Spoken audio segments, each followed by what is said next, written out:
자, 시장 클로즈업 시간입니다. 제가 오프닝에서 말씀드렸던 것처럼 저희가 사야 할 종목과 그리고 이미 샀는데 이 종목들 어떻게 하나 이런 것들 나눠서 말씀드린다고 했죠. 저희가 오늘은 이분과 함께는 이미 좀 올라간 것 같기도 한 이런 종목들과 이런 산업에 대해서 좀 어떻게 바라봐야 되는지 좀 자세한 이야기를 나눠보도록 하겠습니다.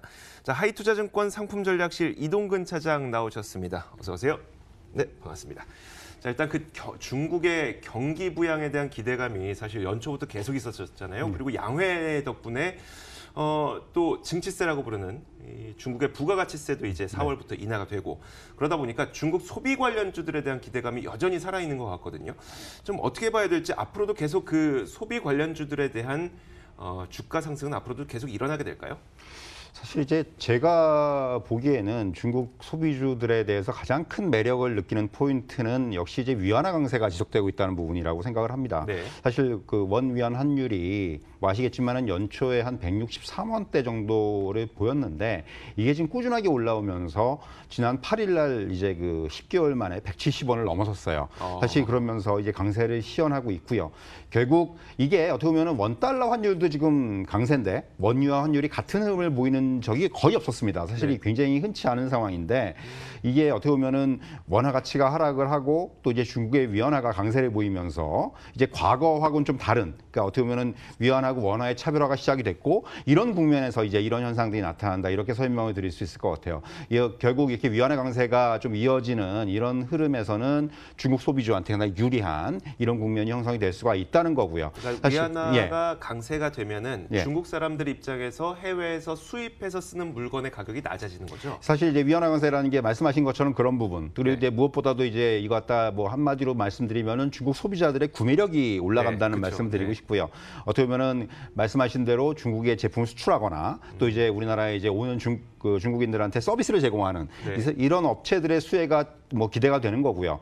뭐 아시겠지만 이제 여기에 또 하나 이제 최근에 이제 부각이 되는 부분들은 우리나라 면세점의 이제 월별 매출액 증가세입니다. 사실 이제 이게 사상 처음으로 2조 원을 돌파했어요. 이게 굉장히 놀라웠던 게 따이공 규제가 있다고 하는데도 불구하고 매출액이 늘어난다고 하니까 이건 무슨 현상이라고 봐야 되는지. 사실 우려했던 부분이 그거였어요. 사실 따이공 규제가 이제 본격화되면서 야, 면세점 이제 다 죽었구나 했는데 이게 아니라는 거죠. 결국 어떻게 보면은 그만큼 이제 중국 관광객들이 아직까지 단체 관광이 안 풀렸습니다만은 개별적으로 오는 이런 그 관광객들의 빠른 회복이 나타나고 있고요. 실질적으로 뭐 여러분들도 뭐 명동이나 이런 데 나가 보시면은 다시 중국인들 많거든요. 이런 것들만 보더라도 결국 이제 다시 좀 흐름들이 회복이 되고 있구나, 이렇게 나타날 수가 있겠고요.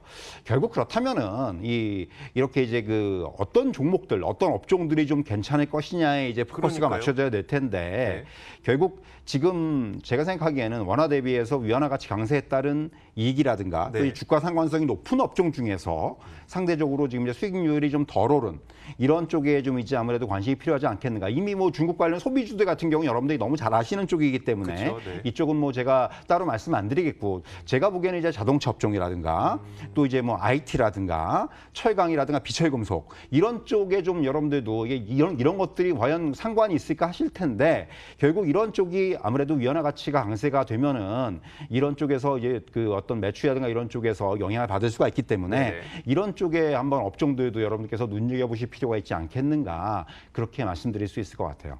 중국에서 중국인들이 소비를 하게 된다면 결국 그 기본적인 재료인 철강, 비철금속 이런 것들은 당연히 이제 들어가야 되니까요. 그런데 요즘 그 자동차 주가 오르는 거 물론 실적에 대한 기대감도 있긴 하지만 증치세 인하로 인한 어떤 기대감도 존재하는 건가요?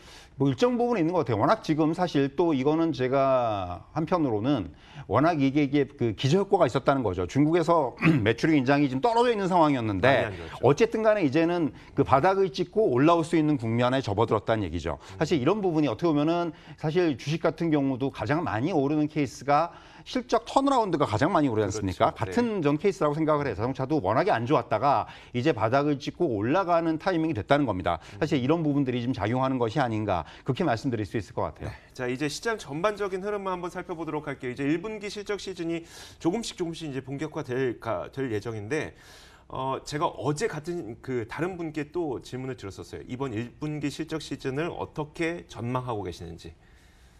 사실 이제 뭐 아시겠지만 삼성전자가 미리 좀 예고를 했죠. 네. 예방주사를 맞아가지고 사실 삼성전자의 1분기 실적 부진에도 불구하고 아직까지 우리 증시에 그렇게 뭐 이 실적 관련해서 뭐 특별하게 뭐 나쁜 쪽으로의 영향은 나타나지 않는 것으로 보여집니다. 다만 이제 그 뉴욕 증시에서 그 초반에 이제 뭐 JP 모건이라든가 이제 이런 쪽의 실적이 좀 이제 괜찮네 해가지고 주가가 올라가는 듯 보이다가 어제 결국 이제 골드만삭스의 실적은 나쁘지가 않았음에도 불구하고 네네. 이게 이제 뭐 향후의 이런 전망이라든가 이런 부분에 대해서 약간 부정적인 견해들이 나오면서 결국 주가가 좀 미끄러졌어요. 사실 결국 우리나라 증시도 이 실적 시즌의 영향을 저는 안 받을 수는 없다고 생각을 합니다. 결국 이제 그 지금 전망 자료에 의하면은 1분기 코스피 영업이익 추정치가 전년 동기 대비해서 한 30% 이상 감소가 예상이 되거든요. 사실 뭐 이것만 보더라도 이거 뭐 다 알고 있는 얘기인데 네네. 그럼에도 불구하고 이제 실적이 발표가 되면은 영향을 받을 수밖에 없다는 거죠. 네. 더군다나 이제 이 항상 보면 어닝 시즌이 되면은 실적 부진에 따라서 이제 종목들이 그 변동성이 크게 나타나는 현상들이 나타날 거고요. 네네. 또 하나는 이제 어제 오늘 나타나는 흐름 중에서 특히 이제 코스닥 시장에서 바이오 업종의 주가가 좀 흐름이 별로 안 좋습니다. 그렇죠. 네. 사실 항상 이제 어닝 시즌이 되면은 가장 영향을 받는 업종 중에 하나가 제약 바이오입니다. 사실 이제 이 제약 바이오 업종은 항상 실적보다는 항상 어떤 그 전망이라든가 기대감이라든가 우리가 이제 흔히 뭐 우스갯소리로 꿈을 먹고 사는 주식이라고 하지 그렇죠. 않습니까? 이런 부분들이 있기 때문에 항상 어닝 시즌에 좀 상대적으로 약한 부분들이 나타나는데 이번에도 역시 예외 아니게 그런 흐름들이 좀 나타나고 있고요. 결국 이렇게 좀 주가의 변동성이 확대되는 이러한 종목이라든가 업종이 나타날 것으로 보여집니다. 그렇기 때문에 사실 지금 뭐 아직까지는 크게 시장에 반영이 안 되고 있습니다만은 이 어닝 시즌이 진행되면서 분명히 그리고 또 이제 시장 자체가 조정을 받을 수 있는 타이밍에 왔어요. 네네. 그런 상황에서 이제 이런 어닝 시즌과 맞물리면서 시장에 어떤 약간의 그런 그 조정이 올 수가 있다는 부분 이런 부분들은 꼭 염두에 둬야 되지 않겠는가 그렇게 말씀드릴 수 있겠습니다. 사실 그 실적에 대한 기대감이 낮아져 있기 때문에 어쩌면 개인 투자자분들에게 조금 더 투자하기 좋은 환경일 수도 있을 것 같다고 생각이 들거든요. 생각보다 좋은 그 실적을 내놓으면 이제 수익률이 좋아질 테니까요.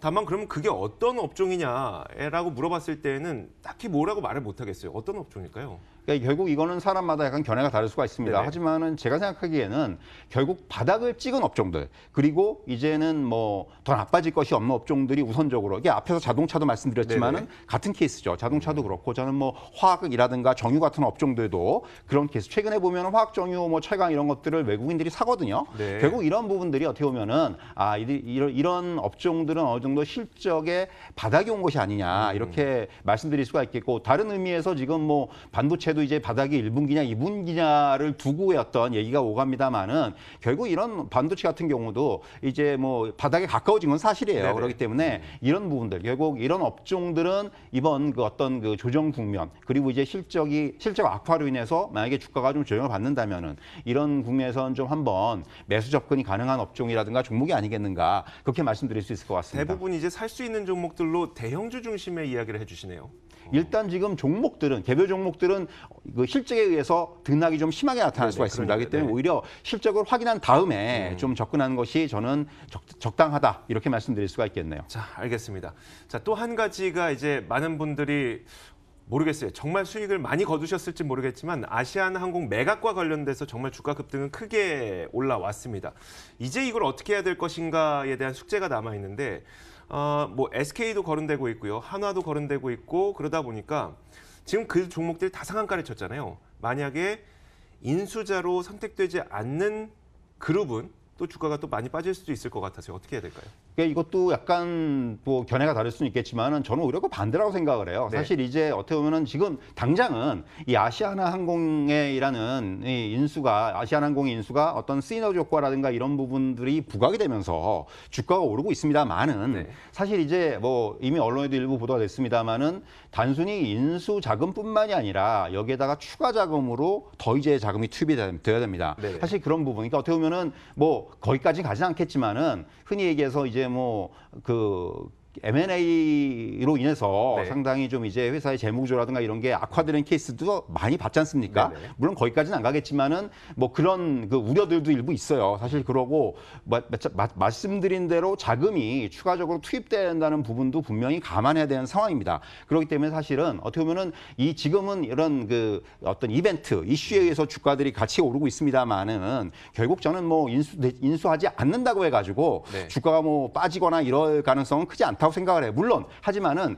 이제 그 인수로 인해서 이런 이벤트로 인해서 올랐던 부분에 의한 정상화는 될 수 있습니다. 네네. 하지만은 뭐 이걸로 인해서 뭐 주가에 타격을 받거나 이러한 흐름들은 나오지 않을 것으로 생각을 합니다. 말씀하시는 정상화가 고점에 따라갔던 분들에게는 하락이 되는 거니까요. 그러니까 그게 사실 저도 사실 말씀드리기가 좀 조심스러운데 네. 어떻게 보면 그래서 사실 이러한 이벤트나 이슈에 의해서 주가가 오르는 종목들을 무리하게 저는 추격 매매는 조금 물론 매매 굉장히 잘하시거나 네네. 정말 이제 타이밍을 잘 잡으신 분들은 다르겠지만은 네. 이게 새롭게 뭐 이제 한번 따라 사봐야 되겠다 이거는 조금 조심하십사 저는 이렇게 말씀드리고 싶어요. 이 이슈는 조금 늦었다고 보시는 거죠? 그렇죠. 제가 이 얘기를 듣고 싶었어요. 예, 예. 알겠습니다. 자, 이제 일정을 한번 좀 살펴보도록 하겠습니다. 이번 주에 그 중국의 GDP 발표가 예정이 되어 있고요. 또 여러 가지 경제 일정 발표가 예정되어 있을 텐데 일정과 함께 어떻게 시장 대응 전략을 짜야 되는지 좀 설명해 주시죠. 사실 이제 지난주 어제까지도 코스피가 12거래일 연속으로 올랐습니다. 사실 뭐 이게 기록이라고 탈기록이라고 얘기를 우리가 많이 하는데 이런 부분 때문에 이제 대세 상승에 대한 기대감이 좀 고조가 돼 있는데 사실 이제 오른 날수는 많지만은 엄밀히 얘기하면 코스피가 많이 오르질 않았어요. 그러니까요. 예, 6%도 못 올랐거든요. 사실 지수로 따졌을 때 이거 결국 아시아나 매각 때문에 상한가 때문에 이런 거 아닐까 싶기도 하고요. 네. 사실 이제 이게 어떻게 보면은 이 단기적으로 이게 이벤트가 좀 부재한 상황에서 이제 어쨌든 간에 주가도 좀 올라온 부분들이 있기 때문에 일단은 시장의 숨고르기를 지금 자극할 수 있는 상황이고 그런 흐름들이 일부 좀 나타나는 것이 또한 사실이기도 해요. 그렇기 때문에 사실 이런 부분들에 대해서는 꼭 체크를 해야 될 것으로 보여지고 다만 지금 외국인의 수급이라든가 또 이제 글로벌 환경이 좀 완화가 되고 있다는 부분 이런 네네. 것들은 시장의 또 호재 요인으로 작용을 할 수 있을 것으로 보여지고요. 결국 이번 주에 이제 뭐 금통위도 있고요. 네. 금통위 뭐 이번에 금리 동결이 예상됩니다만은 그밖에 또 미국이라든가 중국의 주요한 지표 발표도 계속해서 이어집니다. 그렇기 때문에 충분히 지금 뭐 시장의 변동을 초래할 수 있는 요인들은 많아요. 그렇기 때문에 이런 부분들은 꼭 체크해봐야 될 것으로 보여지고 다만 이 시장은 뭐 조정이 좀 나올 수는 있겠지만은 여전히 종목 중심의 흐름은 계속해서 제가 지난 시간에도 말씀드렸습니다만은 이어질 것으로 기대가 됩니다. 그렇기 때문에 앞에서도 언급됐지만은 중국 관련 소비주라든가 네. 또 이제 개별적으로 실적이 호전되는 종목이라든가 또 정책 수혜주 네. 이런 쪽에는 계속해서 관심을 좀 지속할 필요가 있다. 이렇게 정리해 드릴 수 있을 것 네, 같습니다. 알겠습니다. 자, 오늘 하이투자증권 상품전략실 이동근 차장과 함께 시장 클로즈업 진행해봤고요. 저희 탐나는 주식 2PM도 여기서 인사드리겠습니다. 오늘도 시청해주신 여러분 고맙습니다.